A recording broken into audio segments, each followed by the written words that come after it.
Cairan ketuban atau biasa dikenal juga dengan cairan amnion, ini biasa dihasilkan dari berbagai sumber. Di awal-awal kehamilan itu biasa juga dihasilkan oleh plasenta ataupun dari kulit. Tapi setelah 16 minggu, 20 minggu sampai dengan akhir kehamilan, cairan ketuban itu paling banyak dihasilkan oleh urin bayi dan juga dari cairan paru. Dan ini pada akhirnya akan membentuk suatu sirkulasi di mana cairan ketuban yang dihasilkan oleh urin itu kemudian akan ditelan oleh bayi dan ini adalah sesuatu yang normal. Kemudian cairan ketuban ini sangat penting fungsinya di mana adanya cairan ketuban ini akan merangsang pertumbuhan organ yaitu seperti paru. Paru ini akan terus berkembang dengan ditelannya ketuban dan juga saluran cerna juga akan berkembang. Kemudian adanya jumlah cairan ketuban yang cukup ini akan memungkinkan bayi bergerak.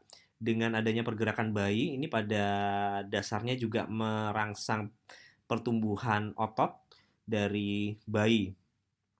Nah, cairan ketuban sendiri itu dihasilkan dari urin itu sekitar 7 sampai dengan 10 cc per kilo per jam.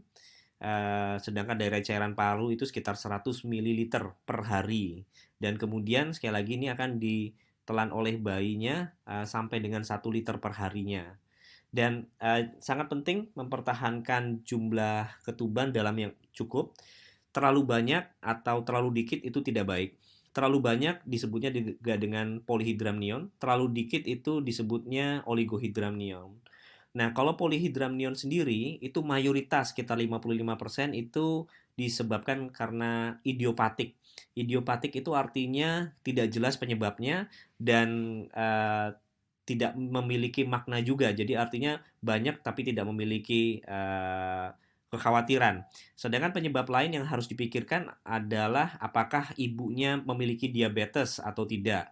Terus kemudian juga kita perlu melihat kalau ketuban banyak apakah ada eh, kelainan bawaan dari bayi seperti adanya sumbatan saluran cerna, seperti itu juga bisa. Kemudian kalau ketuban banyak juga kita perlu mengevaluasi apakah ada kelainan kromosom atau genetik pada bayinya.